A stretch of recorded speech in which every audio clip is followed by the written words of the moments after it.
Hi, it's Paul Laverne here today, registered psychotherapist with Turning Point Counseling. I work with clients with compulsive sexual behaviors and their partners. And I'm very, very pleased and excited to be here with Cam, a client of mine who I've been very privileged to work with over the last year or so. I think Cam, year and a half, to work with him on his journey from addiction to recovery with his compulsive sexual behavior. So, hi Cam, how you doing? Oh, good. How are you? I'm great. Thanks so much for being here today and sharing your story. Thanks for I giving me the really, opportunity. yeah, I really appreciate it. Let's just get right to it, Cam. Let's just start with the history of your sexual behaviors, maybe when it started. Like most of the guys I work with, it's porn in childhood, the magazines, or it starts somewhere there, and then maybe if you could just walk me through, your 20s or 30s and sort of how that developed and escalated and changed and until the time you met me and maybe what brought you in the door. So let's go with that. Yeah. So, like most privileged people like myself, I grew up in a very structured household. I didn't have much alarming things or really bad things. My parents are still together. I didn't grow up with a separated home. There is no abuse, no nothing that way. It wasn't until I was probably about, I want to say 10 or 12, I was exposed to pornographic material.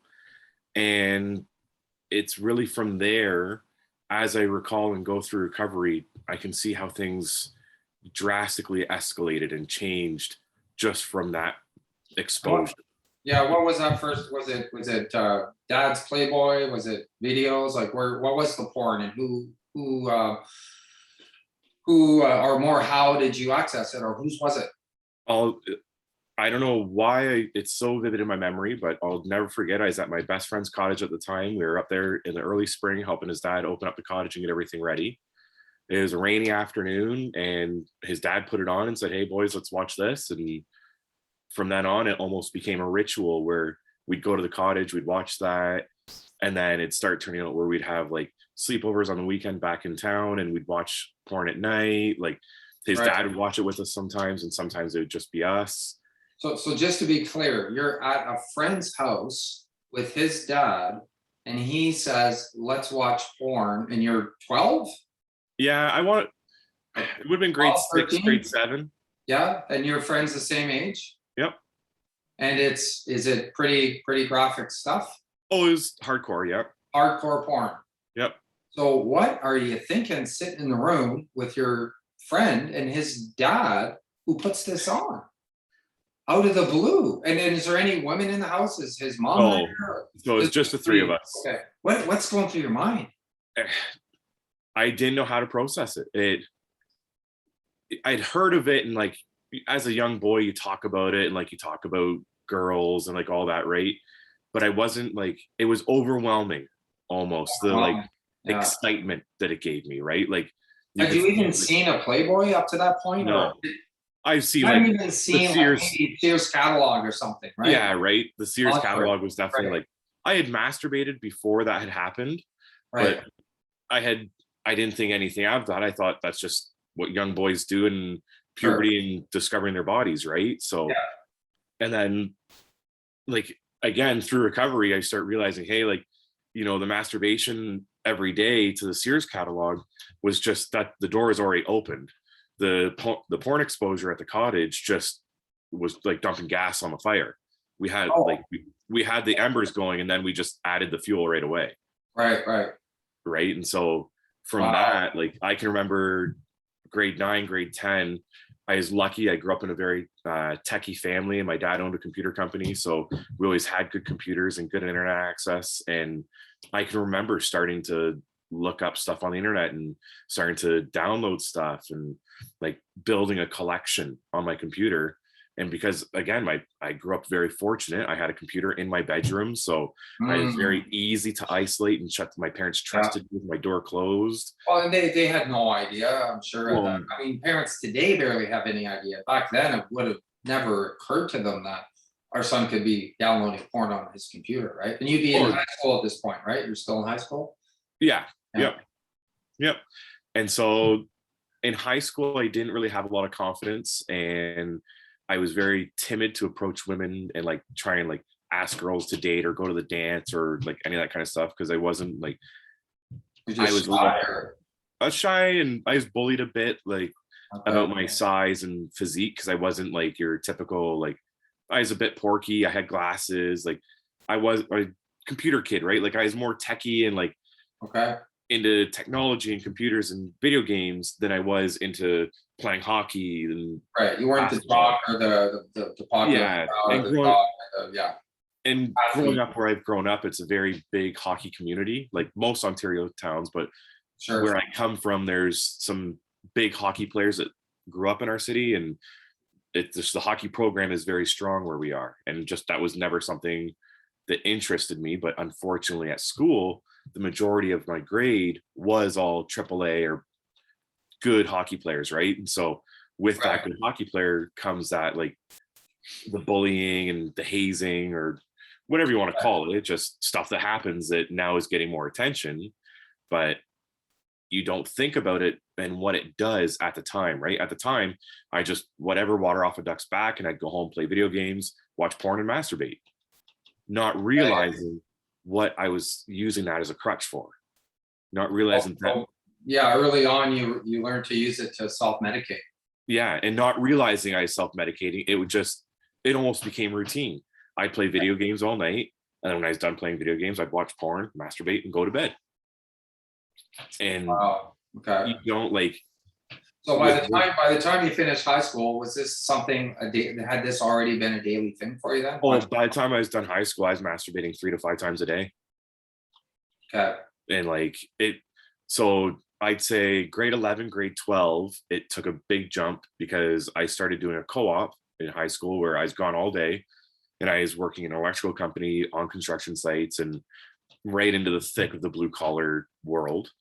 And as much as people joke about that industry and the attitude, it's very much a reality. It's, I think the word's misogynistic, and like um the catcalling and like the demeaning to women, like it's legit, like even women on the job site. And like it, as much as people sort of joke about it, it's a reality. And at 18, I was exposed to strip clubs because of the guys I work with. They'd go to the club every Friday after work.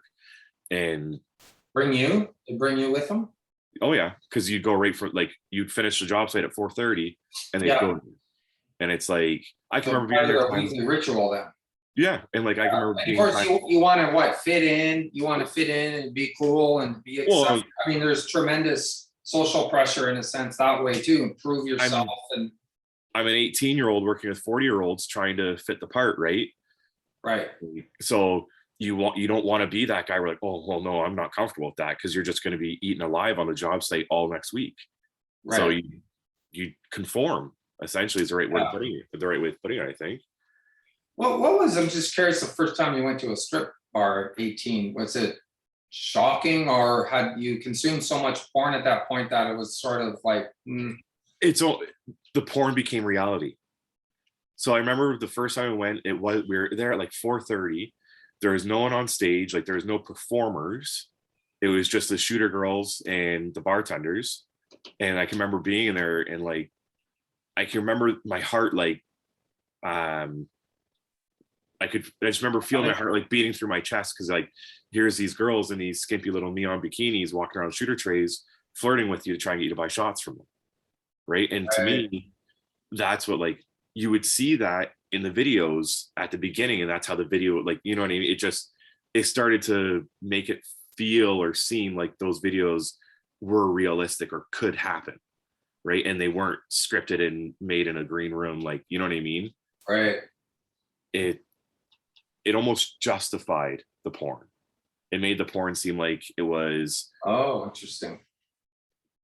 it validated, I guess, more than justified, where it's like I would see the porn and watch all the porn and then see it in person and be like, oh, like, yeah, this really does happen. This is real. Like, Mhm. right. So And then, by the time you're 18 and you're consuming porn where women are treated as objects, and then you see strip clubs where women are treated as objects, what are you all? How do you see women at this point? oh, a Like tool. objects, right? Yeah. Right. And again, so it bounces back. Now the guys that I'm with are not of the higher standard of person, where they're talking about cheating on their wives with strippers and how they go away to Cuba with their boy, like with their buddies, and get escorts. And like, I'm starting to hear and learn behaviors that aren't Good role good. models. Yeah. Yeah, like it just, I was exposed, I stayed around a lot of people that had bad ideas or bad values, right? They didn't have the values that I grew up with. I Right. didn't grow up in a household where, like, I've never heard my dad talk about the strip club, talk about porn, none of that stuff, Right. right? So I don't want to say I grew up sheltered, but I grew up very safe, Right. Okay. right? And so the working world is really what opened the doors for me. Yeah, I watched a lot of porn and masturbated a lot before I was in the working world, but once I went into the working force and was working full time at 17, 18 years old, I didn't have that that late high school development and then going to college development. I went right from high school into the trades. I did electrical for 4 years after high school. I Right. didn't go to college. I didn't go to university and stay on campus. So I didn't have that opportunity for maturity. I almost went right from high school to adulthood. I Yeah. didn't have that time, like, you know what I mean? Like, I'd go to parties with 30-year-olds instead of going to dorm parties, Right. right? Well, So I'm just thinking when you're talking, like, some people watching this might not know and what that world is like. Like, I'm talking the blue collar type of jobs, and I remember working a summer in Toronto with the Ministry of Transportation. So I was on a road crew cleaning up the garbage and the roadkill and stuff. Like, it was a crappy job, but it was great for the summer. For a kid, it paid like $13 an hour, which is a lot of money. But the shops, the ministry shops where you go and start your day, and you find your crew and get in your truck and stuff. There'd be stocks of porn magazines just in the lunchroom. The entire wall of the lunchroom would be plastered with centerfolds, right? yeah, And guys would all day long, this woman, that, her tits, her ass, I banged her last night, and like married guys, bragging about their cheating. yeah, And a lot of people don't, this is shocking to them, but this is every single day reality for a lot of men. And it's really awful on so many levels, but you throw a young kid into there, and I mean, like, you just get eaten alive. Like, you almost don't stand a chance unless you have a temperament that's extremely, extremely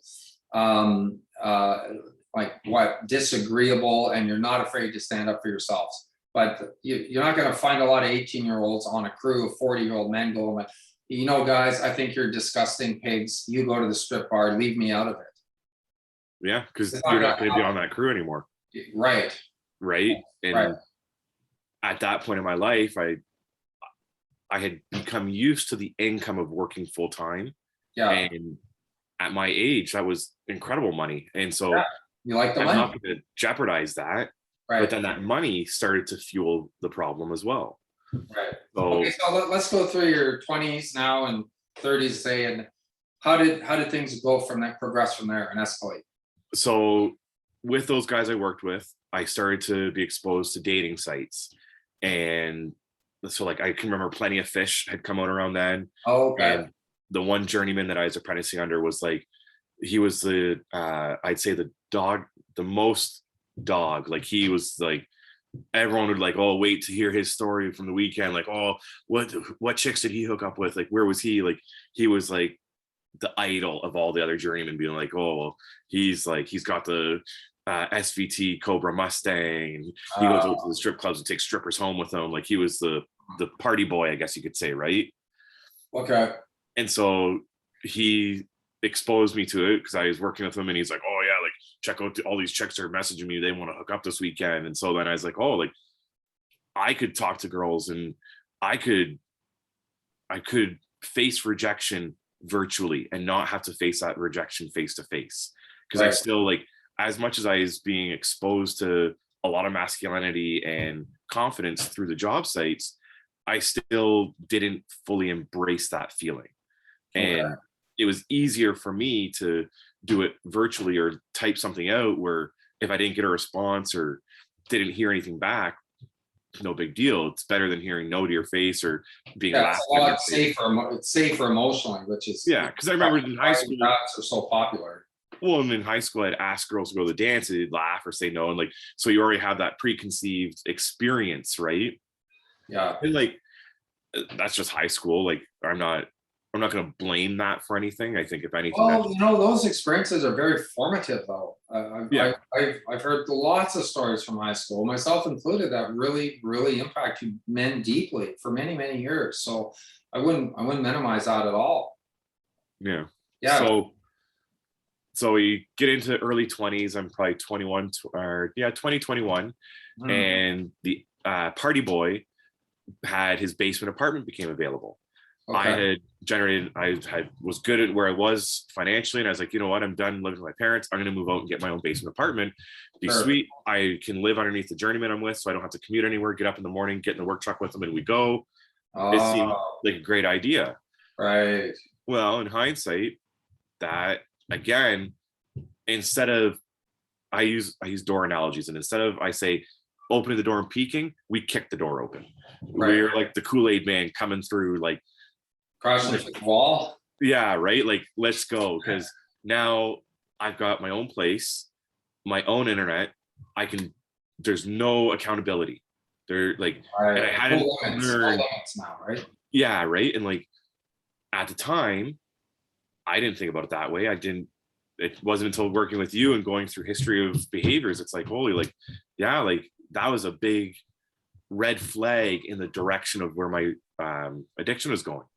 At that point, now I started to be successful on dating sites, on communicating with women and creating a dialogue and starting to share images. I actually got someone to come over, and like I was starting to become like a young version of party boy, where I was being very promiscuous and starting to develop behaviors that really weren't what I grew up as or what I was taught to be, right? Like I had one steady relationship through high school, and I messed that up a couple times with talking to other women or like flirting with other girls. I never cheated at that point. I guess you could say verbally or emotionally cheated, but never a physical interaction with anyone, because it was high school, right? So you'd start like flirting and talking, and then they'd go run to their friends, and then it would just go through, Yeah, and then, yeah, right? yeah, yeah. Not so much like picking someone up at the bar later in your life and taking them home and then having it work through the grapevine down the road. The grapevine's much smaller in high school. Um, so I started getting a little worse. So the porn at the time I didn't realize wasn't enough or wasn't stimulating enough. And then I started going to cam girls, because then I was like, well, it's more real. It's live. It's not recorded. It's not rehearsed, or like, it doesn't seem fabricated. It's they're interacting with the camera, Right. and what I perceived as was me. And I wouldn't think about the room of people watching, Right. right? Right. It brought the strip club home. I didn't have to go out. I didn't have to spend $10 on beer. I could buy Right. a 6-pack for the price of one from there. And like, it became easier. Right. I could stay in without having to go. Like Yeah. I could feed my needs without having to go anywhere. Right. It's like having your own private stripper in your living room whenever you want.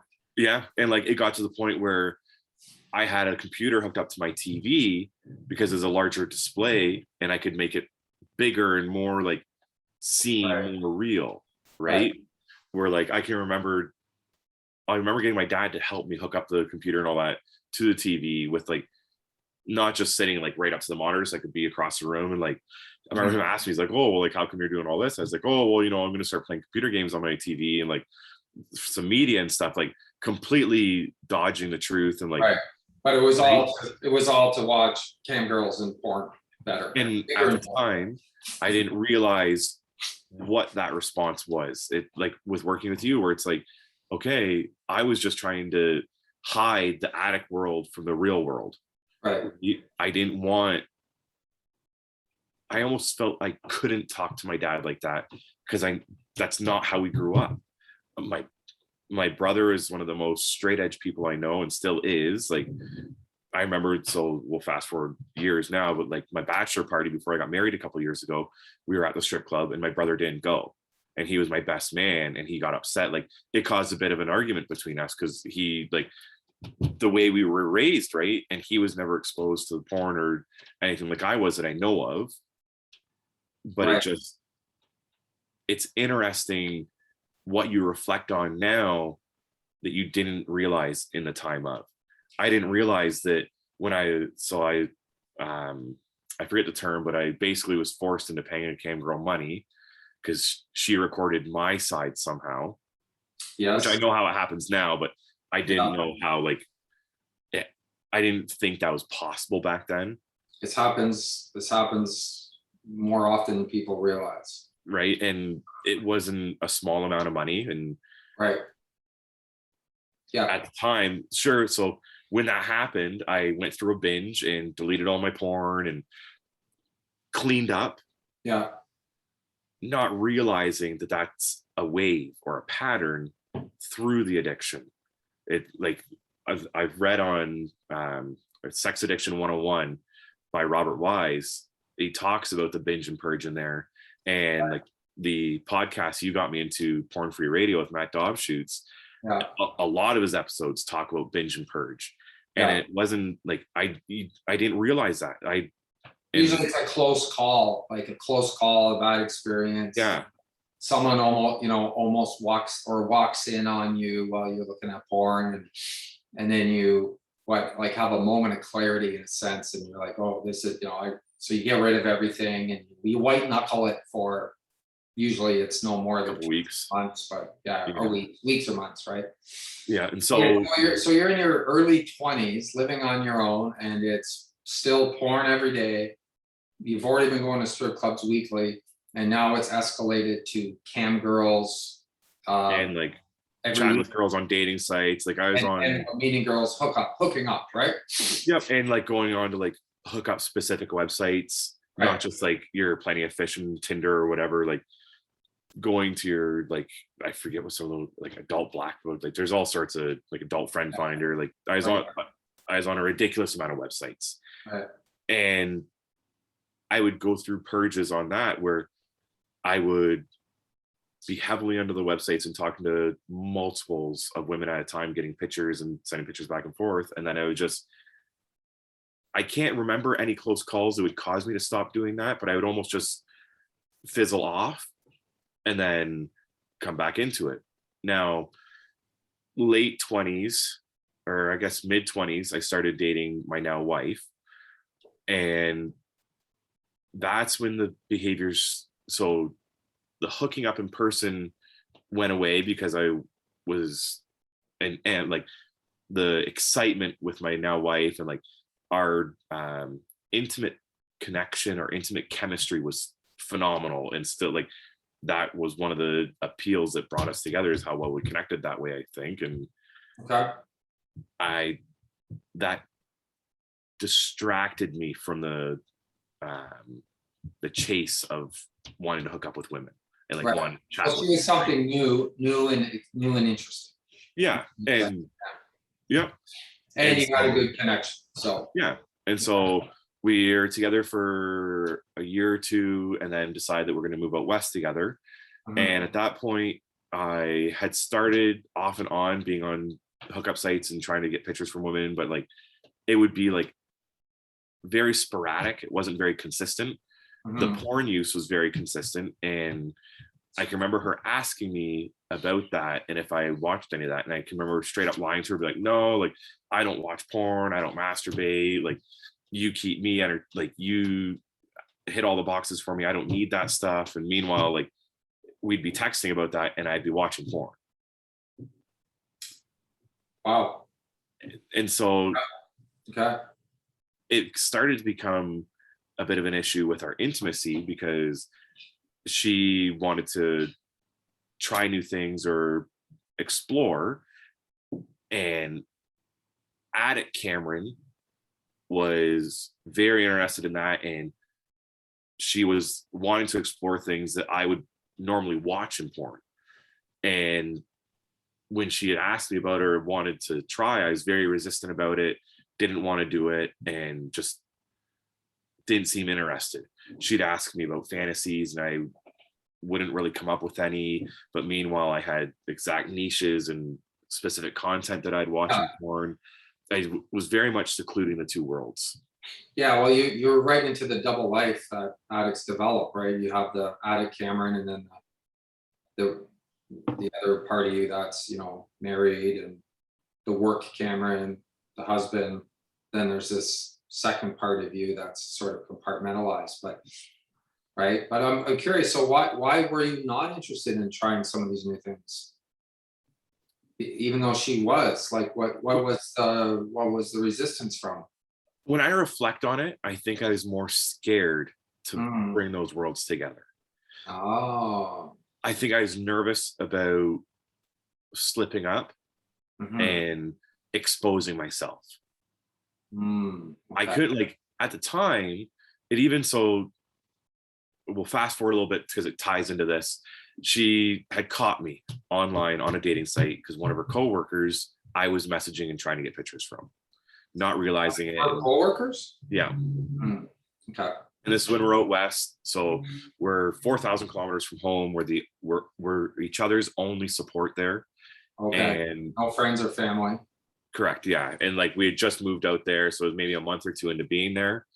And I can remember on the drive out there, I was making profiles for there because we drove separate. So we drove all the way out west, drove our own cars, and it was like a 4.5 day trip. Yeah. And like the whole trip, if I had cell service, I was establishing myself, I guess you could say. So you And transferred your dating site profiles from Ontario to Alberta. yeah, Mhm. yeah. Okay. And so she caught me, and I created this lie or story that someone had stolen pictures off of my Facebook because they were all pictures I had on my Facebook. There's nothing, no unique pictures. Okay. And someone had created this fake profile of me and was catfishing people with my information. Okay. I'm fortunate in the fact that I'm a pretty good presenter in stories, and I like to say I can be a good bullshitter. And so with the trust I had with her and being her only support out west, I gaslighted her into believing that that wasn't me. And I deleted all my profiles. I deleted all my porn off my computer Mhm. and thought, okay, I'm going to stop doing this. Like, you know, like, Another purge cycle, right? yeah, Yeah. yep. Okay. You'll And be a good boy now, and you know, straighten things up and smarten up. yeah, Yeah, okay. And are you honestly thinking that? Like, I'm legitimately going to smarten up? yep. Or are you just being like, okay, I just gotta lay low until it blows over and then I can get back at it? Or were No, you really wanting to smarten up? I gaslighted myself in thinking that, oh yeah, you know, that's just me being a douche. Like it's just Yeah. me being like a dirtbag, and I'm better than that. I'm not that person, Okay. right?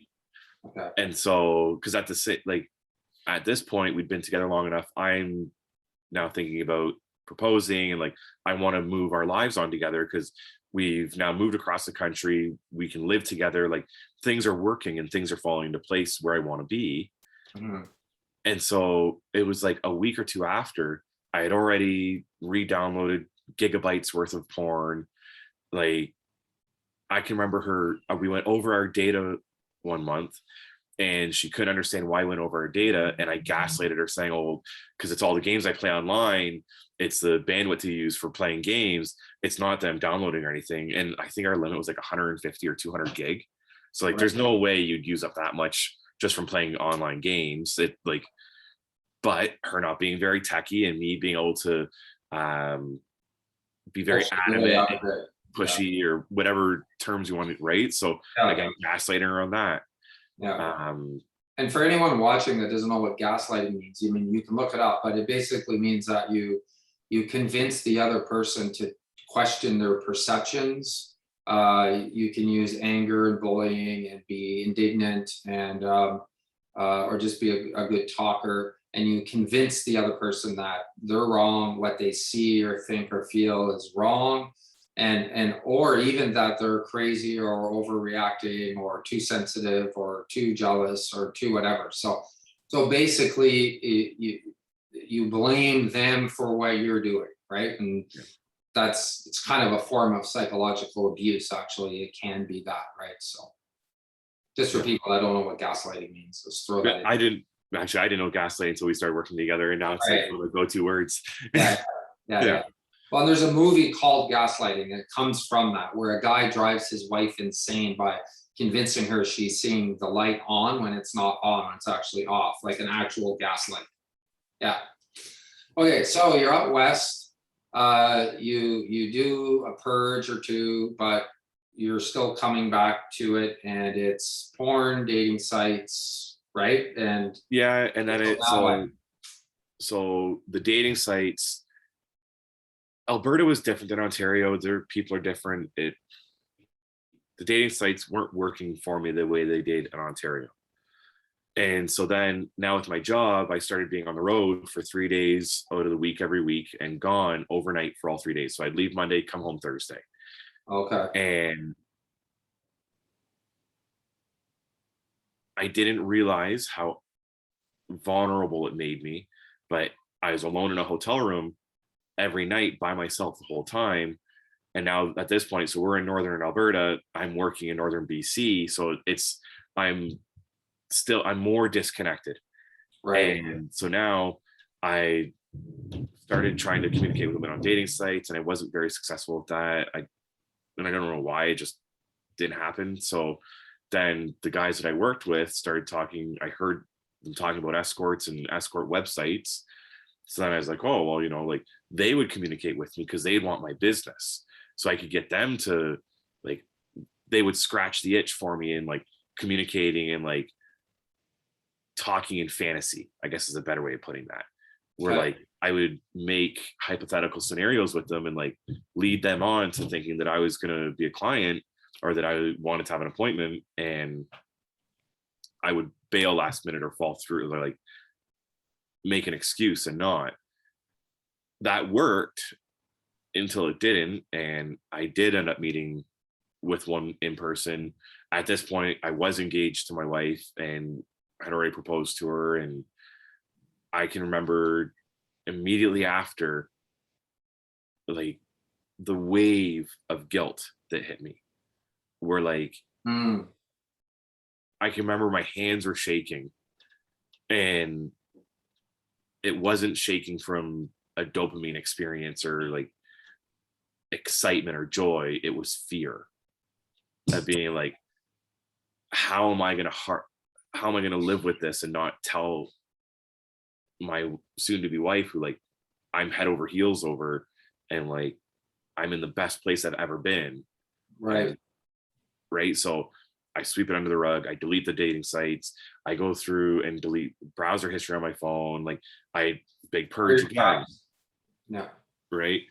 And then I can remember it was a couple weeks after that, I was back into it because I felt okay. Like the shakes were gone. Like I didn't feel that feeling anymore. Right. And here I am back out in BC one night, and I'm like, oh, well, like I wonder if I could get anyone to talk to me. And then so I start going on the dating sites again and actually started connecting with a couple women, came back to Alberta, and normally I would come back to our place in Alberta and I would disconnect from that life or like those conversations and like that, talking to women, and I would just be watching porn and masturbating.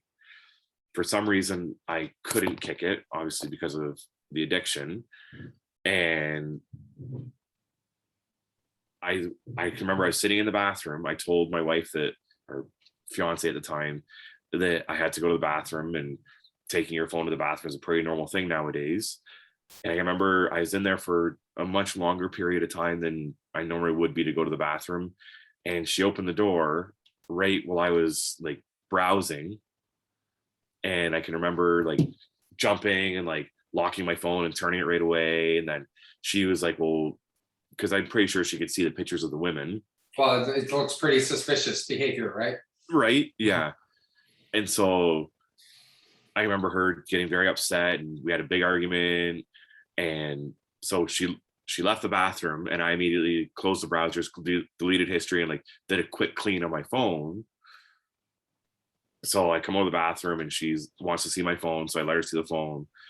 10 minutes or so goes by, and she ends up getting far enough into my email where I didn't go far enough into cleaning, and find some emails from dating sites.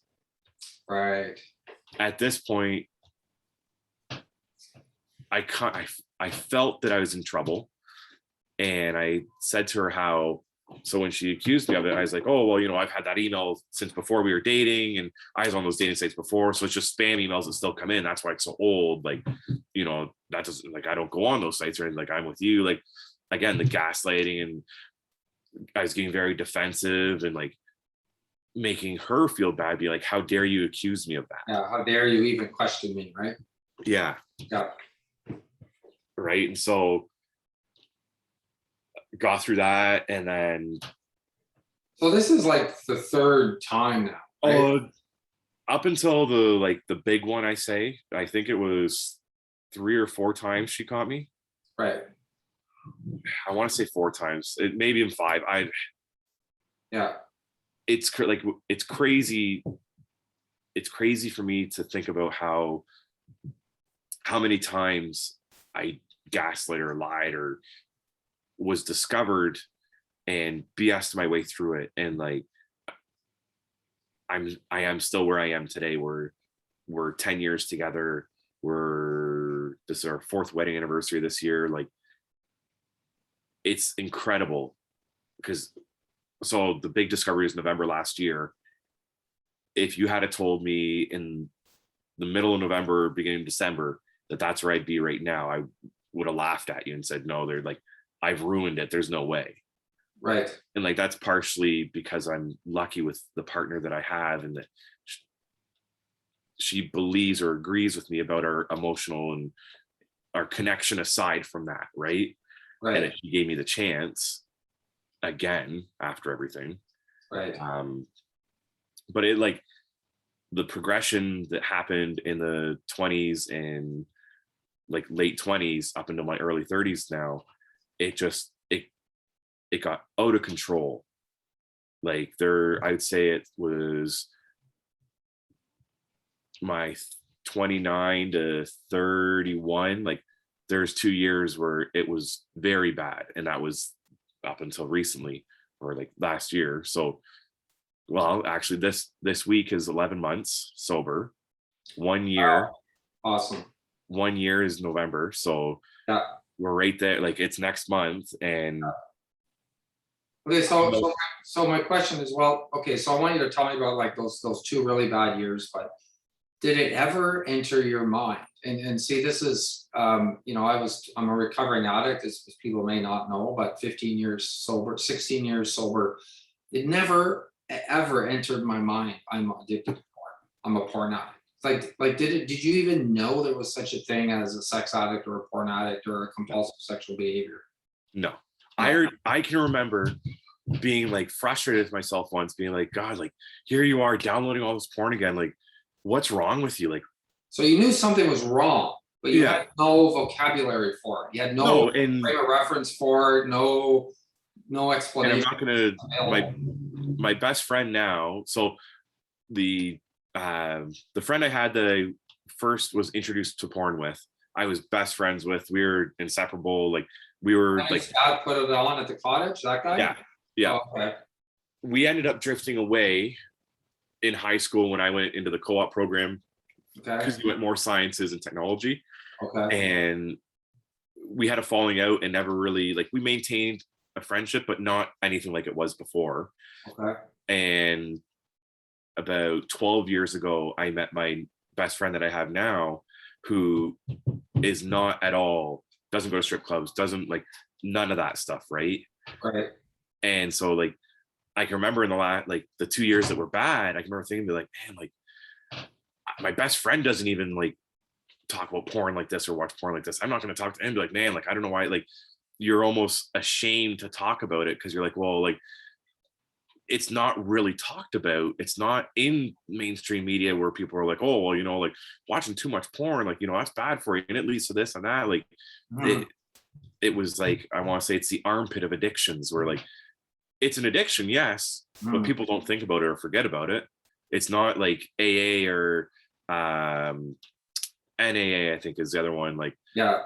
Well, and that's what I say, and I think we've talked about this, with clients. I say, like, if you walk in a room now, and they offer you a drink of alcohol, and you say, no, thanks, I'm sober, or I go to AA. They're like, hey, good job, man, go to AA. But if you walk on a job site and they're like, hey, man, we're hitting the strippers after, and you're like, no, I'm in recovery for sex addiction, they'd laugh you out of the room. oh, They I think still you're see. joking. Be like, shut up, get in the truck, let's go. No, really, guys, I'm a sex and porn addict. And then you get look at you like you have three heads. Yeah, Meanwhile, probably a lot of them are also sex addicts, right? That's how blind we are individually and as a society to this. yeah. And like it came to the point where it affected my performance with my wife, where Right. I was disappointed with my Mostly intimate from the ability. porn, like you masturbate 3 times a day and then your wife wants to have sex and it's like it's not really working for you, is it?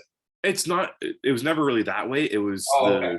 It was more so how quickly everything worked and it'd be over. Oh, okay. There, like, it'd almost be like, because in the last 2 years, it became more edging and like excitement building and like getting the heart rate going than it was the actual masturbation. Oh, I see. Okay.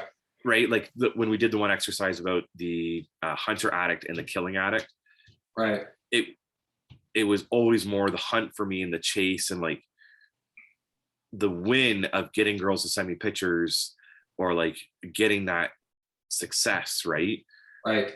And so it became, I wasn't using that to masturbate. I was using that for self comfort or like I discovered this about a month and a half into recovery when my mother-in-law passed away very suddenly. It was very upsetting, and the triggering feelings that were like overwhelming from that. I Mhm. never like, it was an aha moment because it was like I had never put that together where I can have a traumatic experience or a very emotional experience happen and I want to go running back to the porn or the masturbating or talking to women. Like I needed that like escape almost. Right. Right. And I didn't. And like thankfully with the tools that we had established by that point, I was able, I like to say I was able to defeat those triggers and I was able to maintain sobriety. Right. If that had happened within the first couple of weeks of us meeting and working together, I doubt that would have played out the way it did.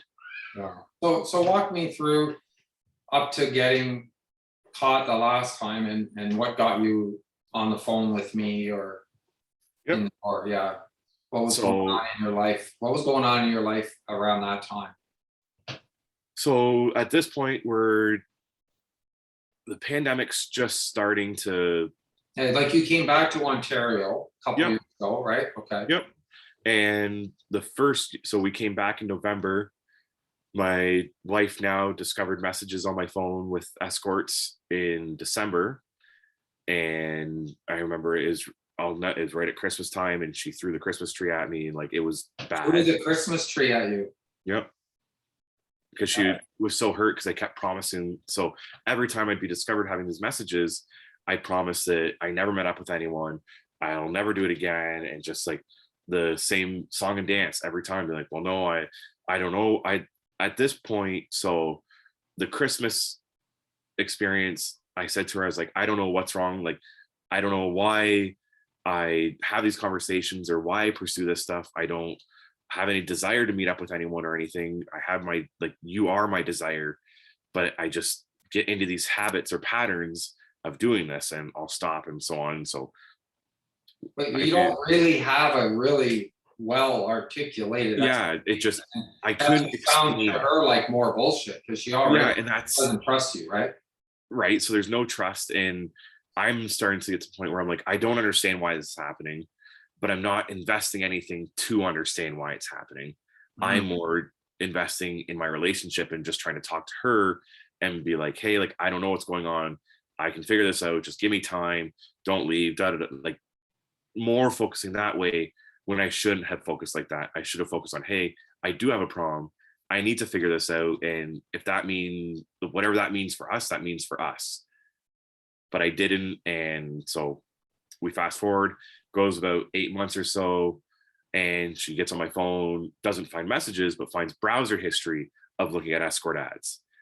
So then she's like, well, what the hell? You said you weren't messaging escorts. And I said, well, I wasn't messaging escorts. I was just looking. So she must just be so done with this by now. Like, she must be so done. Oh yeah. Like beyond exasperated. So there's Hey, an 18-month period. So between the Christmas, no, it wasn't the Christmas. So when after did you get the tree thrown at you? Christmas I was 2019? no, that would have been Christmas of 18? 15. No, 15. This Oh, is before oh, pandemic. When we first okay. moved back. Oh, okay. Just one of the discoveries. So Yeah. the summer of 16 was when she found the history on my phone of like looking at ads, and I was like, well, I didn't message anyone. What's the difference in looking at that versus watching porn? Yeah. I Are and you I still able to talk your way out of it, or is that even not pretty working anymore? pretty well Really? because Okay. it wasn't messaging anyone, it was just viewing.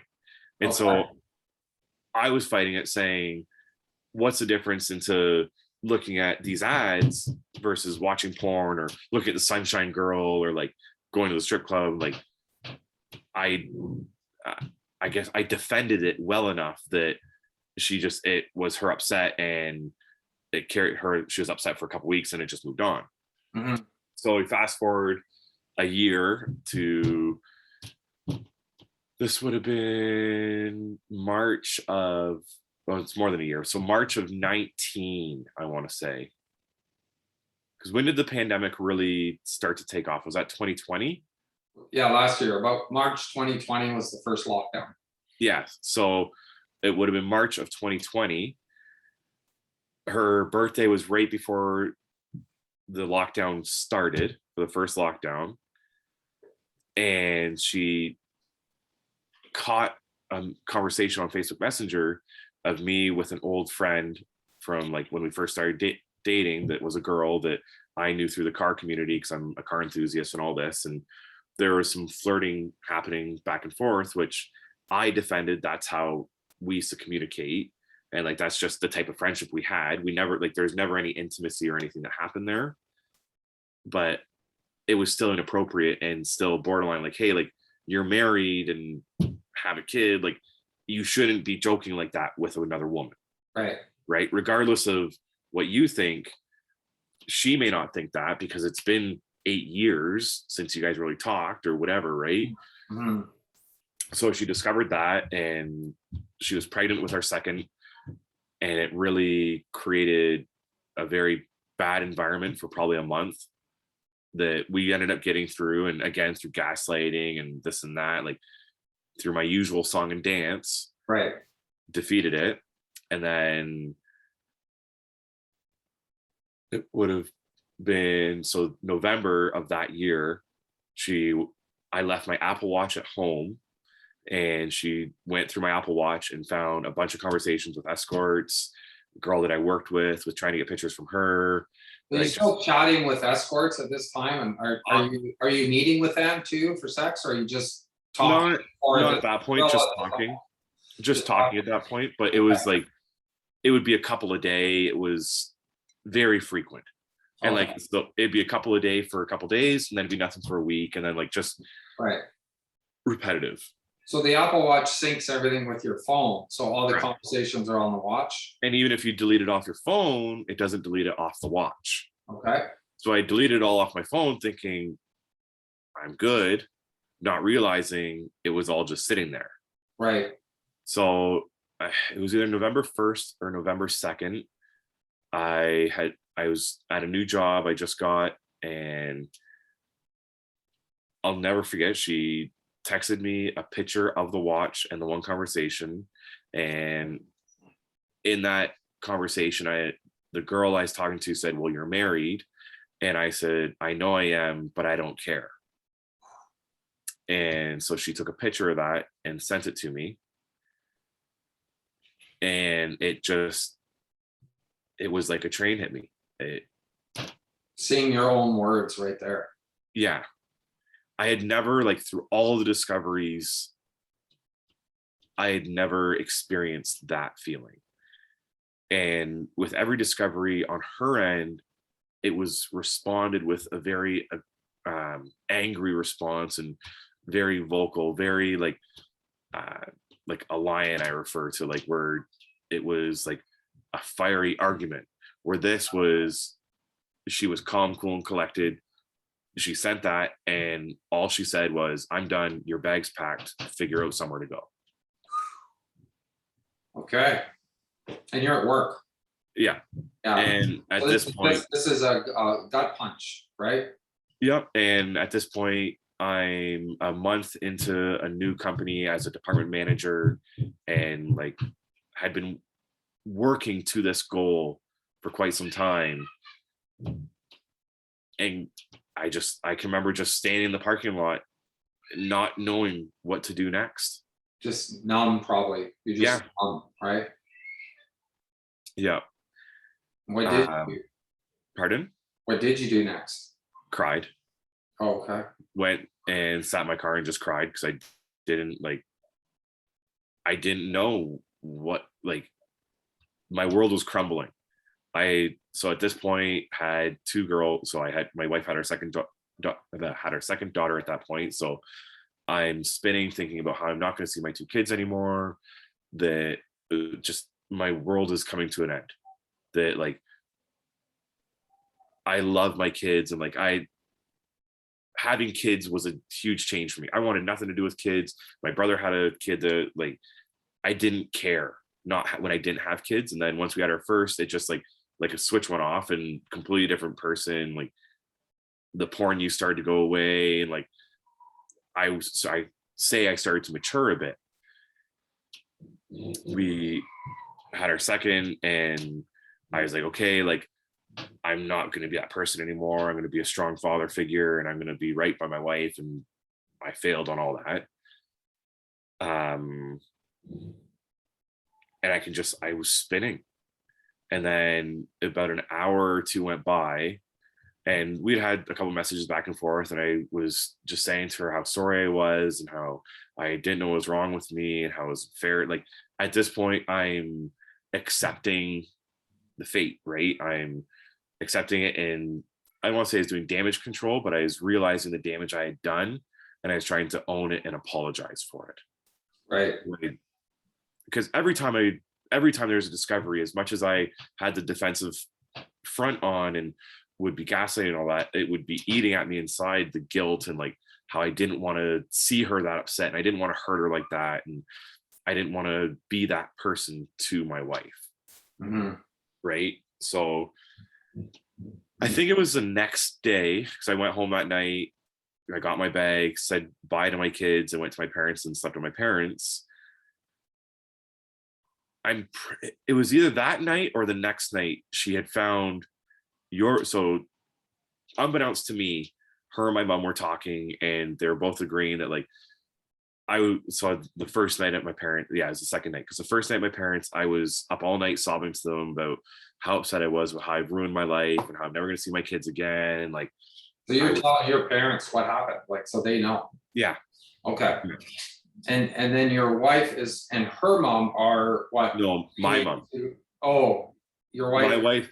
My wife and my mom have a very special connection, and like, it's an awesome bond they have. Okay. And so they're online, like, trying to research this stuff, or they were talking to each other, trying to figure out why I was so behavioral, and why I would be crying to them about how I was so upset that I'm going to lose everything, where like I did it to myself. I'm the one that had the conversations and did that stuff.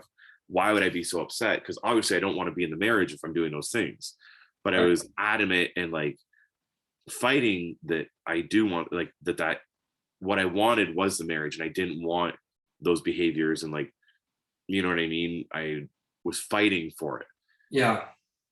So I can remember being at work and she found your self-assessment. On my website. Yeah. So I Yeah. remember her saying, I found this. I remember her telling me that she found you and wanted to know. At this point, she didn't say anything about us staying together and me working with you. It was more so how I can be a better person for my kids moving forward, and how I can be a better person, period, and not have these issues and have these behaviors.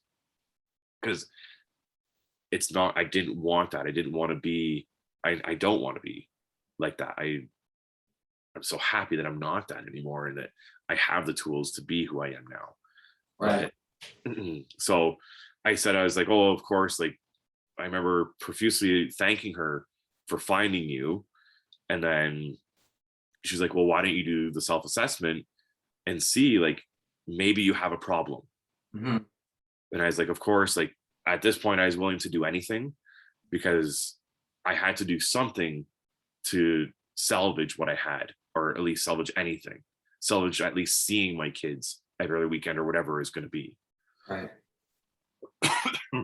So I do the self-assessment, and I forget how many questions you is it how many questions are on your self-assessment again? I don't know. I think it's a shorter one, like 9, maybe Yeah, I 7 remember or 9. I had like 6 or 7 yeses. Mhm. And I remember at the end, it says how if you answer yes to 1 or 2 items on this checklist, that on the self-assessment, that you do have compulsive sexual behaviors, and like that Mhm. we should work together. And like, so I remember doing that and crying, but like not crying in sadness. I was more like, is more excitement that like, Relief. yeah, that like there is an explanation. It wasn't like it it started to put pieces together, being like, okay, like I'm not in control as Mm, much as I thought I was, or like that I could. I mm, needed I needed help, and I couldn't get that help from my family. I couldn't get that help on my own. I got help with my family 100%. yeah. I got help from them in finding you, Yeah. right? And then I And guess that's when you emailed me or called me, right? my wife did. I didn't. Oh, she did. Okay. Yeah, she said everything. I remember she CC'd me on the first email she sent you, explaining our situation and asking if you thought you could help. And I remember reading the response back and just, not empowerment, but like the excitement that there's a chance that I can correct my behaviors and I can mature. Because at this point now, I thought of myself as a kid still, being like, you're not a grown man. You're not a father. You're acting like a kid. You're acting like a teenager, Yeah. right? And I, I wouldn't be where I am. I would not be where I am right now if I didn't hit rock bottom like I did. If my wife didn't want to help, because aside from my behaviors, our family unit is phenomenal and we have a great dynamic. We are great like our parenting skills mesh very well together, and we are on paper or from an exterior vision, you're Mhm. a cookie cutter perfect privileged family. We've got Right. 2 girls, we have our own space, we own a home, Mhm. we both have full-time jobs and own our own cars. Like, we're Mhm. very well off and we're very fortunate. And if you see us walking down the street, we're your perfect little family, Mhm. right? And I think if I was less engaged as a father, I don't think I would be where I am now. But I don't want to discourage people by thinking like, if you're in a situation where you're not considered as in hands-on of a parent, Hmm. don't be discouraged by that. Hmm. It it's not you, it's the addiction. Hmm. Because Well, it affects every area of your life, really it right, does. and so I've listened to the sex addiction book from Robert Wise multiple times in the year now that I've been doing this, Yeah. and it just, there's so much in there that talks about how your addiction puts a mask on you, I think is a term, or like how it's not really you, Yeah. right? And one of the tools I use a lot when I'm triggered is one of the ones you gave me, where I talk myself out of it, being like, that's not who I am, that's not who I want to be, and I tell myself who I want to be, and like, you know what I mean? Yes. There's, and not just in addiction. I use that at work. I use it with my wife. Like, that mindset isn't an addiction mindset. That's a lifestyle. No different than, like, I'm reading some of Jordan Peterson's stuff, and Mm. just because something is a tool that you learn to work with an addiction doesn't mean it is only a tool for that. Hmm. It's like doing the 12 steps and getting to the step where your moral inventory. Hmm. I always knew I had anger problems and lying problems. I didn't realize how coexisting they are with the addiction. Hmm. And my recovery work hasn't only helped me, it's helped my relationship with my family, with my parents, my friends. It's huge. And like, it's life changing, right? Like, Tell me what it was like the first few sessions that, so you take the assessment, you're like, okay, I think I'm a sex addict. I'm kind of relieved. There's actually people out there to help. What was it? What was it like? I don't know if you can remember. It's almost a oh year yeah, now, but what were I those can first remember. few sessions like? What were you thinking after? I'll never forget how scared I was Oh when we yeah? did bottom lines. Oh yeah, and like, I keep them right here. Like, I've got them right beside me. What, I the notes? oh yeah, Oh, okay. From our sessions? I have everything from every session saved, and I go through it frequently. I have, so like, there's the gentle path, Right. there's the workbook for Robert Wise's stuff, Yes. like, and I have like my notebook from every session. Like, there's so much information Hmm. that is helpful. But so going back to the first session, and I remember when we set the bottom lines and we're like, okay, no masturbation, no porn. And I was like, Who is this guy? and I'm like, what does that have to do with me talking to women? I'm like, Oh yeah. Okay. I Right. like, Yeah, I remember you telling me this. Right. I never realized how those behaviors were like, those were The square one foundational or behavior. ground zero. Yeah. Yeah, like, that was the first door that opened every other door in sequence. It's like, you're I relate it back to the choose your own adventure books, right? I had two paths.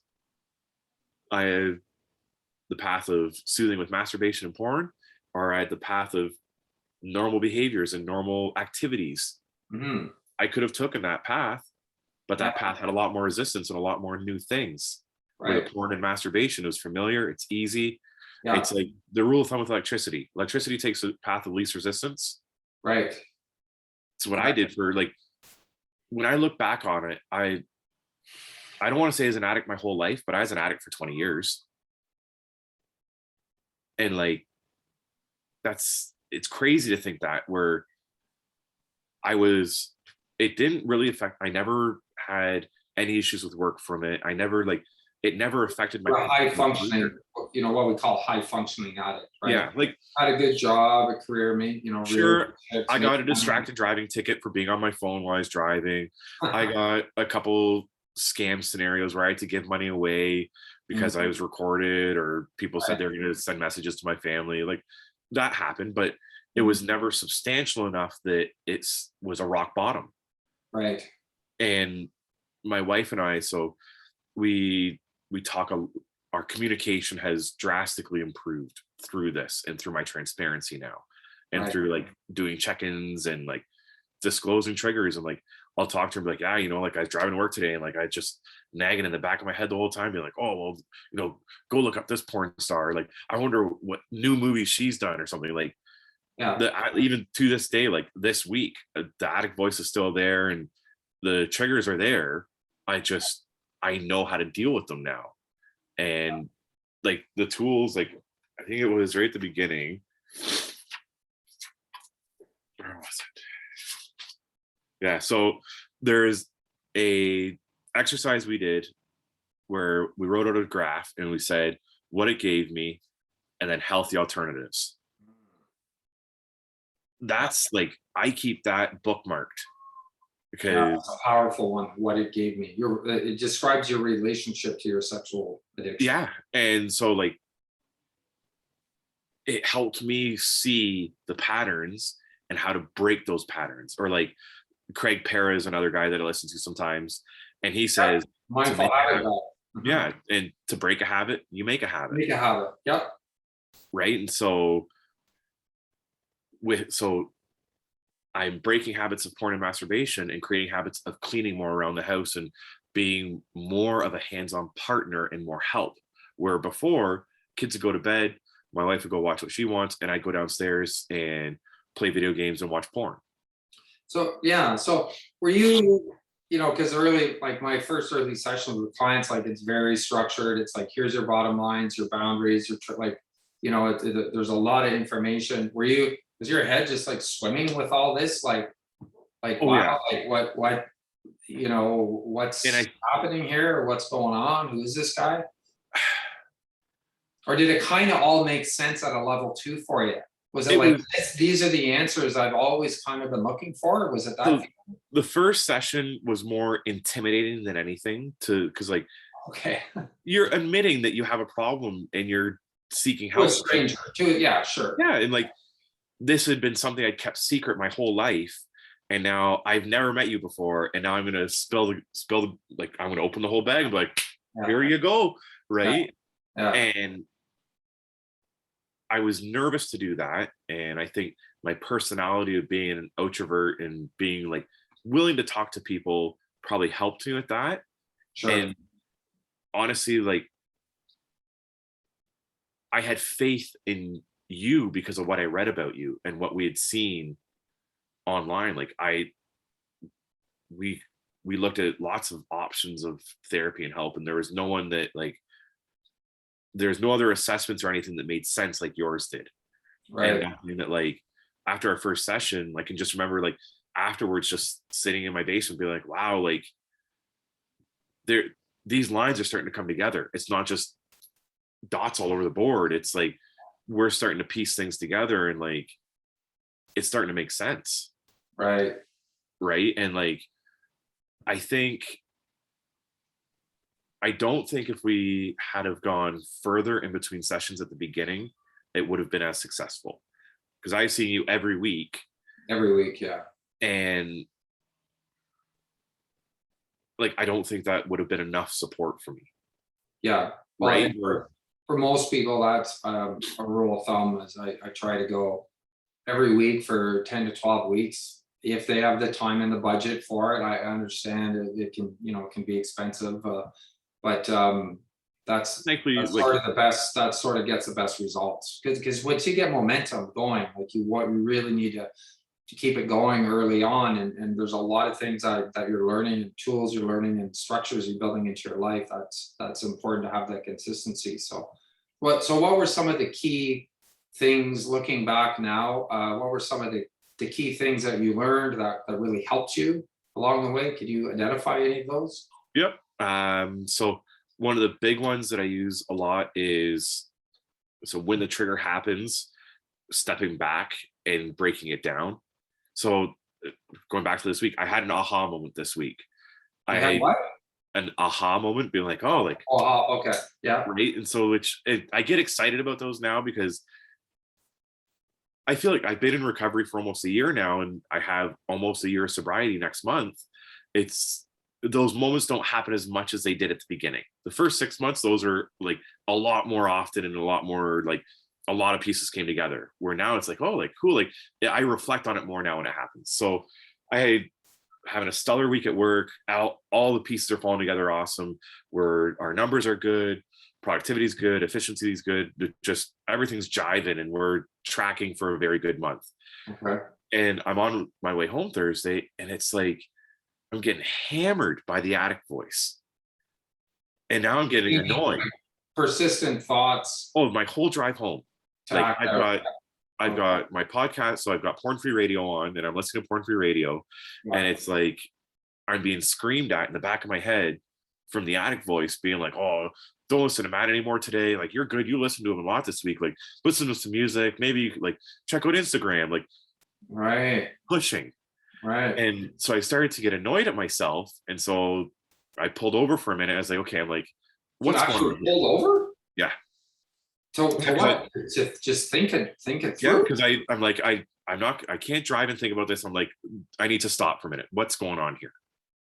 And I started to piece it together. I'm like, well, I'm on a high rate now because of performance and how my department is doing. Oh, and that's a trigger for you when things I are going always well. Yeah, associate, see, this is something the guys miss. When everything's going well and you're on top of the world, that's a trigger. so I know, celebrate, right? I rewind back to November and rock bottom. I Okay. had just gotten the position of being the department manager, Yes. and I just made a big step up into where Right. I wanted to go in my career. Right. I didn't even really make that connection when we first started working together and everything, because it was so easily remembering all the negative things and the bad experiences and emotions that created the triggers. Mhm. Because a lot of it was that. A lot of it was soothing and comfort, or like it was comfy and cozy, right? Mhm. And I could have a bad day at work, or I could have disappointment or whatever happen, or I could have as stupidest thing as going out fishing and not catch anything. And be like, oh well, whatever. Like I know when I go home, I can watch some porn and like, right? Like it clicked, and I was like, hey, like okay. It was the tool of how we talked about when it happens to like remove yourself and break it down and be like, hey, what's going on in my life right now? What am I feeling to create these triggers? What emotions are going through? Yeah. Right. And it's exciting when I have those moments, because it's like, hey, like Yeah. I relate to video games where it's like, I just leveled up. Like I've got more experience points in my recovery now, right? It's like, And what was it like learning about the cycle? Like every single time I engage in the behavior, it follows the same process. You know, trigger, euphoric recall, anticipatory excitement, altered state. Like, do you remember the light, a light going on with all that? Like, did it help you be like finally understand? Like, a lot of this is just my brain. It's emotional reactions to things. Like, did that help put the yeah, pieces together? yeah. And like I use the term as muscle memory. It was routine. Like I would drive to work and watch porn or communicate with women and try and get pictures. I would try, the better way of putting it is my alone time was stimulation time for myself. And whenever I was alone, I was trying to find a way to be stimulated. So that was an environmental trigger for you, being alone Yeah. and opportunity, right? And that's why I ended up getting, so when you brought up starting to read Sex Addiction 101 by Robert Wise, Hmm. I was like, well, I don't have as much time to sit and read, and it's not as big of a thing for me to sit and read, where I'd rather listen. So I'm like, well, I found the audiobook for it. Yep, the audio book. Yeah. Yeah. And I have almost an hour to an hour and a half of driving every day. So it was great.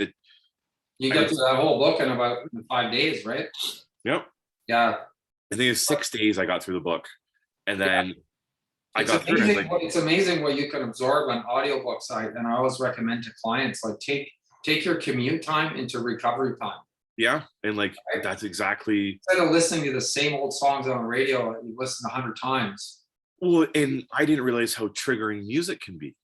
Yeah, because you think of that singer, oh, she's hot, oh, that video No, she made, blah, blah, blah, or the not words. not that way for me, more so Oh, of a euphoric recall, because I don't listen to a lot of current music. I listen to a lot of stuff that's been around for a while, and like I have my playlist and that's what I listen to.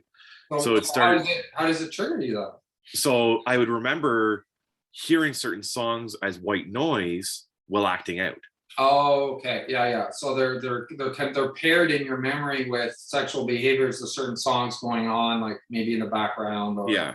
And like yeah, that's the one thing I kind of like, I feel bad for other people going through this addiction where like for me, visuals aren't as triggering as euphoric recall is for me. I like my right. wife loves Bachelor in Paradise. I can't watch Bachelor in Paradise because it's too triggering. And Yeah. that's the nature of that show. But like there's other shows like we can watch a movie and if there's an intimate scene, I can just look at my phone until that scene's over and I can get through that. Yeah. Right. And like there's still times where I've got to actually get up and leave the room during scenes, Yeah. but it's not nearly, it's a lot easier now than it was at the beginning for sure. Yeah. Euphoric recall, for people that don't know what that is, it's the popping up in your mind of sexual images or memories or things you've seen. And when you've spent hundreds or thousands of hours looking at thousands and thousands of images that are neurochemically reinforced in your mind, all guys in recovery will have unwanted, persistent, intrusive sexual thoughts for about, well, a year. It's almost a year for you. Are they starting to slow down quite a bit? Almost. Yeah, very much so. But you still get them, right? Yep. Yeah. Yep. And now it's like, And I tell guys, don't sweat it. Like you oh have no, your I get excited about it now. because up to a year, you're going to get them. From year 1 to year 2, you're going to see them come down a lot more. And then after about 2 years, they pretty much evaporate. Well, and like for me now, like it's more, I don't want to say it's fun when it happens, but I turn it into like an opportunity for a win. Yeah, for sure. Right. And then it's like I get all proud and like excited after being like, hey, like, yeah, like I beat it. It didn't beat me today. And like, so Yeah. I have a routine now where every morning I have readings that I go through from the SLA website. Okay. So I read the preamble every morning. I read the problem, the solution, and then today, tomorrow, and yesterday. Okay. Today, tomorrow, and yesterday, I think is one of the most powerful readings there is in that group because it's so true in every aspect of our life. It doesn't matter what happened yesterday. It doesn't matter what's going to happen tomorrow. It's today, and today is all that matters. Be in the moment. You can't do anything about what happened yesterday, and you have no control over what's going to happen tomorrow. Right? And it's like the only thing you know about tomorrow is either the sun's going to come up and it's going to be sunny, or the sun's going to come up and it's going to be cloudy in the morning. Right. And that's it. That's right. Right. And it's like, it's just changing your mindset. Right. And if you're willing to do the work, you can defeat this. You can mature from it and grow from it. Right. Like, well, that's a good lead into my next question, which is, what do you say to the guy watching this he's not in recovery, he's watching porn, he's jerking off, he's lying to his partner, maybe it's escalated to talking to people in the real world, and that thinks it's fine, or maybe he has a problem, but he's not sure. What would you say to that guy or girl watching right now? What would you say? Either do your self-assessment or listen to porn-free radio.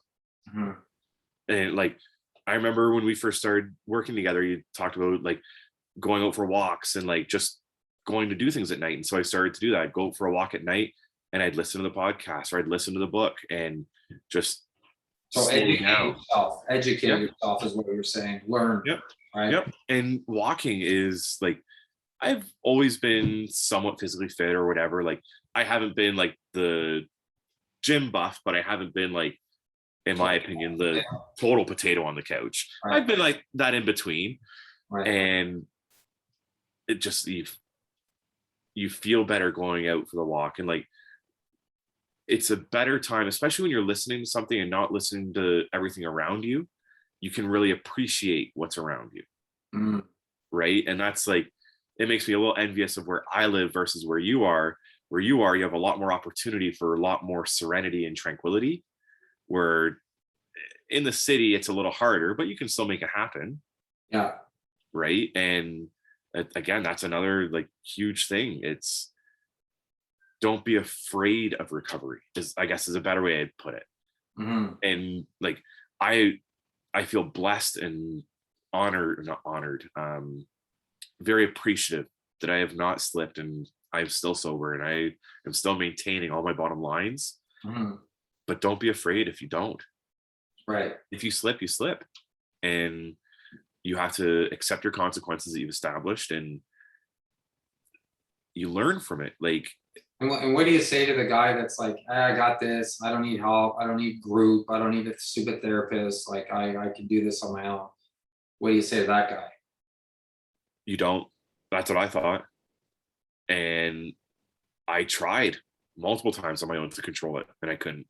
Right. And like, I'm not a spiritual person. I'm not religious. And this has opened my eyes to that 100%. Because the first thing you learn in like going to the 12-step groups and like SLAA, that there's a higher power, and your higher power has your path for it, like will guide you on your path and your journey.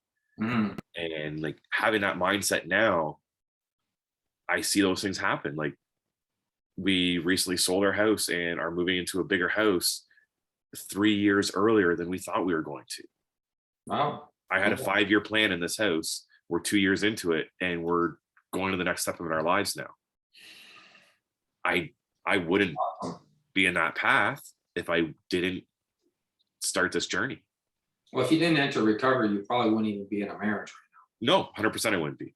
Yeah, I'd be living in my parents' basement and giving all my money to my wife and kids, because that's what would have happened. it is. And I don't want to sit here and make it sound like it's all rainbows and puppies. It's not. Right. There are definitely bad days, there's bad weeks, there's bad months. How did this impact your marriage? It's not the same. All of like, You're still together, but yeah. how have you, what have you had to do to rebuild trust So I have and monitoring software on my phone. I mm, pay for what's called Bark, and Bark is complete monitoring on your phone in any application, and my wife has full access on it. right. It sends alerts, so you can tailor it to certain verbiage or words. If it picks up on any of that on your device, it sends an alert and screenshot of what's happening to You're the actually accountable now for what you do online, accountable, and she can 100%. see it, right? Yep. Yeah. Yep. And what to talk about doing a full disclosure, what that was like, That was terrifying. right? It, So full it disclosure for was, people that don't know, just so I can explain it real quick, is when the addict writes out in chronological order, year by year, every single thing that they've done, porn, masturbation, lying, secrets, escorts, webcam, and you did that, right? mm, And well, I know you did because I was there, but I'm just for a lot of people, this is a new, like they've never heard of this, right? yeah. And So it's obviously terrifying, but what was the result of finally coming completely clean and honest with your wife? What was the result? it, it, the best way I can say it is, it was ending a chapter and turning a page for a new one. But Sure. it wasn't a chapter that was pre-written. We had a blank slate to work with after that. Like, and I don't want to say that was like, it was a crucial thing to do, but it didn't fix everything. Mhm. There's still like, there still isn't trust. There still isn't like, there's still periods of no intimacy. Like, there's still plenty of times where I can't be on my phone because it's too triggering for her. And Uh, it's, I could be looking at fantasy football stuff and setting my lineup for that week and like getting my players set, or yeah, playing a game on my phone, and it's too triggering for me to be on my phone in front of her. yeah. Right. And like, I mean, what you did literally traumatized your wife. oh, she has PTSD from it. 100%. Yeah, It may not be diagnosed, but yeah. I've Most seen of people. most of the partners that I work with have signs of PTSD from the betrayal, and especially with your situation, how it trickled on over years and years of the gaslighting and all of that. Now, I'm very fortunate in her willingness to try. Yes. She has fully embraced S&On for her, and she has her own recovery group for Right. it's partners of sex addicts. Yeah. So she's doing her own recovery as well, and her 100%. her Yeah. own right. And what group do you go to for people that are So watching? I actually go to the SLAA Peterborough group, Okay, and it's Sex all and for, Love Addicts Anonymous. Yeah. yep, yep. I go to that every Wednesday. There's a Brampton one I go to on Saturdays sometimes, and then there's another one on Sunday I go to sometimes. How has being in a group helped you? Because sometimes I get resistance from guys, and I totally get it, but they're not sure. They're not sure about the higher power God thing, or just group in general. How has being in a group helped you? I didn't go to a group until probably 7 or 8 months into working with you, I think. Like it Yeah. wasn't, Oh, was it that long? yeah, like we Oh, were okay. quite some, I think it was early summer I started going to group, Okay. but Were you just nervous about it? Like, what took so I long? was more focused on what we were doing. Yeah. I Okay. had like I had established so much trust and faith with you. I wanted to keep my attention on that, and I didn't want to split my attention. Sure. And so as how do I say this without making it sound bad for you? As things got better with us, and as I needed you less, I don't want to say it Oh, that way. yeah. Although if you need me less, I'm doing my job, so I take it as a compliment. Yeah, like that's, Right? You're becoming more self-sufficient and able to stand on your own. And yeah, I don't want to say I was dependent on you, but I relied on you more at the having weekly beginning. appointments kept me in check. You Yeah. know what I mean? Being like, okay, I have a bottom line of not lying. So I can't see Paul on Saturday morning and then say, yep, bottom lines are all good. Right. Because then and then it starts hitting all the consequences. And I was afraid of my consequences, I guess you could say. And I don't want that to sound bad, because your consequences should be consequences. Yeah. Like if I masturbate, I have to sleep on the couch for 30 days. Right. That may sound extreme to people. Hmm. That's what I need. Well, yeah, because addicts spend years getting away with what they want with no consequences, Yeah. more or less. And so the idea of consequences is a new concept to them, and it's important. It's important to build that into the recovery, that and you have to, there has to be some real tangible pain directly related to you engaging in your sexual behavior, unwanted sexual behaviors, right? And like that may be extreme for some people, but you have to tailor your consequences yourself to each scenario and each person. But you can't, like, that's where I kind of disagree with Matt Dobshoot. So for him, one of his consequences was if he masturbated, he had to get up and do all the feeds with his young baby at the time for a week. And I'm like, maybe it's just my parenting style. I do that already. How is that a consequence? That's parenthood. Right. You have to Taking care of your child is not a your penalty, lifestyle. Yeah. right? Yeah. Like to Yeah. me, you can't use your children as consequences. If you're using children as consequences, maybe that isn't a very good dynamic for you right now, and you need to focus on your recovery alone, because your recovery isn't for your partner or your family. And I think that's one of the things that I learned right from the beginning, is that at first I was thinking, I'm going to do this to get my wife back and get my kids back and do this and do that. But I think it's halfway into our first meeting together, I was like, no, like this will benefit them and this could help me with them, but this isn't for them. This is for me. I need to be better.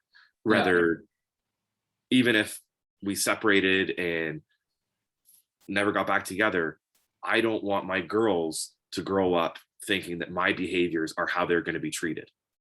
And I tell guys, I say, look, if you're here to save your marriage, that's good, but that's not enough, because one, if this marriage doesn't stay together, you've just lost all your motivation, and you need to recover for you, or you'll just ruin the next relationship that you're in anyways. So do it for you first, and then everyone else, but wife and kids after that. Yeah. It's And so now, it's all important, right? yep. And now I've almost shifted it to, I'm at the point now where it's like, I don't want to lose everything I've invested into my sobriety. So when I have the trigger, I'm talking to myself being like, okay, is it worth everything you've spent, all the time you've worked with Paul and everything you've done to get where you are now? Is watching that 10-minute video and jerking off really gonna, like, what are you gonna get from that? sure, you're going to feel good for 60 seconds, and then you're going to be overwhelmed with shame and guilt, and then you're going to have to be coming clean, and it just, the ripple, it is so big in a negative way, it's not worth it. But No, it took me time to, Yeah. took me time to get that mindset. That mindset wasn't there in the first month. It's work to get there, and it's as easy as it is, it's hard. Yeah. So you have to, I say it's one of those things where you can't, it's like getting in a pool. Some people can just walk into the pool and take their time. You can't with this. You got to jump right in, get fully immersed in it, and like, Yeah. you know what I mean? You Yeah. can't dip your toes in recovery. You need to be full, both feet in. It's one of those games you don't get to play unless you're all in. Yeah. Right. Okay, so I'll summarize sort of all the things that you mentioned that are part of the system of recovery. It's therapy, reading, learning from resources like other podcasts, YouTube videos, books, group, homework, like the notes you take, right? So and you know, from you remember from our sessions, not every week, but a lot of weeks you had a task to do or homework. Where? Right? Got pages of that, right? Oh yeah, I got one. Where is it? I remember this one. So there's, for a while I had to go through and identify every day what happened in the day, and like, so like these are back, so these are from November, right? And it's like, so I have one where it's like, so Monday, November 30th, very stressful morning, car issues and late for work and daycare drop off. My mind was then thinking about looking up women while I was driving. Consciously was able to work through, and then chose to listen to the Sex Addicts 101 book and to like change the mindset and direct the mindset, right? But it just right, like, so Thursday, December 3rd, good day, no major triggers, had a great date night with my wife. Like, it just, you know what I mean? Right. And so And what that shows is like really paying attention to what's going on, the feelings you're having, the triggers, the cravings, and what they're all related to. So building that self-awareness, right? So I read through, there's some nights where I'll come down and like I'll read through old stuff like that, being like, you know, encouraging myself, being like, look where you were to look where you are.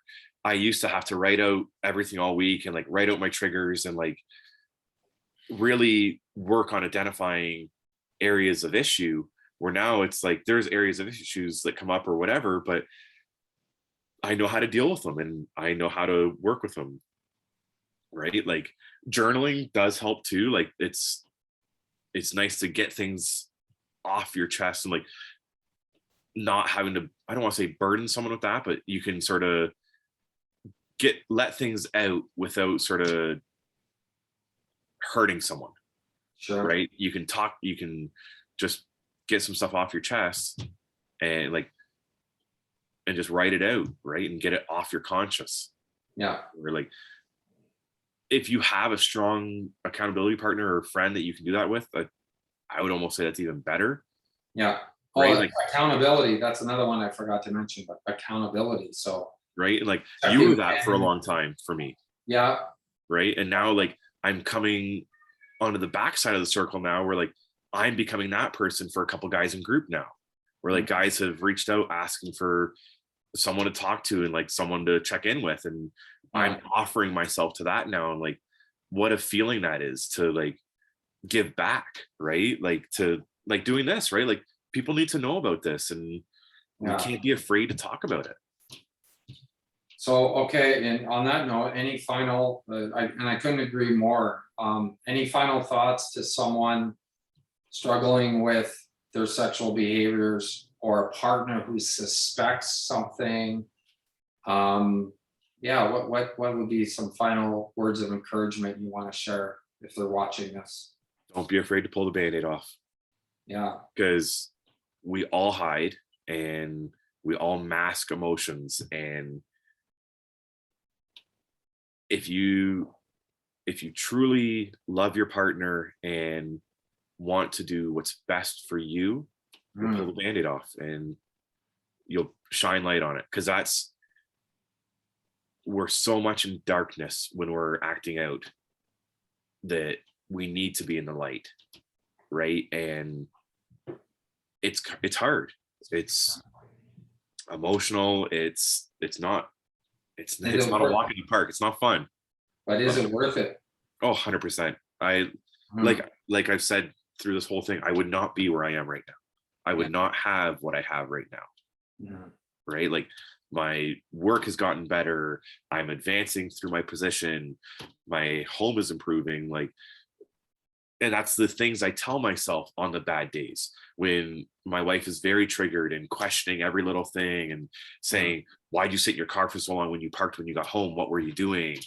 Mhm. I wasn't parked any longer than any different. I was Mhm. getting out of my car like normal, but you can't have that defensive reaction. And that's what I used to have. And Yeah, I didn't put that together until the last couple months, because right, I would be fine. And then I'd get defensive being like, I'm still sober. I haven't acted out. How dare you? Like, you right. can't do that, because all that does is rekindles that, because that's how you used to be. And Yeah, that's right now you're triggering that partner, and it activates her trauma again. Yeah, it's just a downward spiral. yeah, Right. And like, don't be afraid to be honest. It's hard. The disclosure was very hard. And I wish I had something to monitor heart rate during that, because I'm sure it would have been like, yeah, through the roof. oh yeah. But like, even talking about it now, my chest gets tight. It's you're opening the closet doors and letting all the light in on all your bad things. Right. Right. Every skeleton's coming out of the closet. Yes. But it's a good thing, Yeah. right? It's crucial to recovery. I don't think you could, like, again, I don't think I would have the trust rebuilt that I have if I didn't do that disclosure, and I don't do check-ins, and like I don't be as transparent as I am now. Right. Right. Like, even to the point where like my wife tells me how when I'm talking, like when I'm assisting guys from group or just talking to guys from group outside of group, talking to her about that and telling her about that helps. I didn't think about that. Like, I never thought that put, as we referred the eye drops into the trust bucket. Right. I didn't think that, That be was, like, oh, right. I didn't think that added trust, but yeah. talking about it and saying, like, having a conversation, you learn these things, right? I Mhm. would have been a lot more quiet about how often I talk to a couple guys from group and talk to my sponsor, because it's for me, it's part of my recovery. I didn't think it would affect hers as well, but I'm so happy that we had that talk, and right, we have that communication now, where now I've learned that, hey, yeah, don't be afraid to talk about it. Don't be afraid to be like, oh, I was talking to so and so today, and like we were talking about this or that. Like, it's things that you don't think help actually do help, or Yeah. things that you think are only for you will help your partner too. Well, and you're talking about being completely honest, and it's worth mentioning that every partner I've ever talked to says the lying is actually the worst part of it. Yeah. The lying is worse than the porn, worse than the escorts, Oh, and right? even like for my wife, lying about something, like, so lying to a friend about, like, making a lie about not being able to hang out with a friend is Yeah, triggering for her, right. because Any kind of, not just about yeah, sexual things. yeah, Yeah, lying about the price of something. If you right. paid $20 for something, but really it was 30, like, it just, there's so many ways that all ties together, Yeah, right? And it's such a way of improving life, right? Like, I feel like I'm getting much more out of my life now than before. yeah. Wow, Yeah. that's great. And it's all like, I would say what we did together is probably at least 70% of, like, you know what I mean? Mhm. Sure, I could have tried group on my own and, like, you know what I mean? But I don't think it wouldn't have worked as well, because I wouldn't have had, like, sure, you get tools and there's things I get from group, but the bread and butter, or the brick and mortar of my recovery, was established with you. Right. Right. And Yeah. you can't put a monetary value on that to me. Yeah. Well, it's you're investing in your life and in your future and in your family. Yeah. Yeah. Okay, well, I think we got to wrap up there. We've been going an hour and 45 minutes. So thanks so It's good to much. talk about it. Yeah, thank you. Like I love the opportunity to do this, right? Because Mhm. there needs to be more exposure on this. So I Yes. hope people get something from this. If you get one thing from this, right? Or at Yeah. least just be willing to watch the whole thing. Yes. Yeah. And thanks for the courage to share your story and to encourage others who are struggling or maybe thinking of going on their own recovery journey or just starting their journey. I know that they're going to get a lot of encouragement from talking to someone who's been down the road ahead of them and says, it's hard, but it's worth it. And that's so important to hear. And so it's encouraging for me right now. So I've been going to the Wednesday night groups for 6 months. Yeah. And for the last probably month, I've been wanting to volunteer to host a meeting. Okay. And I've been too nervous to qualify and do my share my qualification. Yeah. This now I'm not. After doing this with you today, I'm ready to If you can do this, you can do that, right? well, right. And sure, there might be more people on the screen looking at me doing it, but I think this is going to have more views than the 10 or 15 people in our Wednesday night group. Yes. Yes. Yeah. Okay. Well, thanks again, Cam. Let's wrap it up Yeah. and keep up the great work. And it's so encouraging to me just to hear your story and to walk this path with you. It's been an honor and a privilege to share your recovery. And I know Thank you. it's going to really help other people. So take I care hope so. now, and we'll stay in touch. All right. Awesome. Thanks. You too. Goodbye.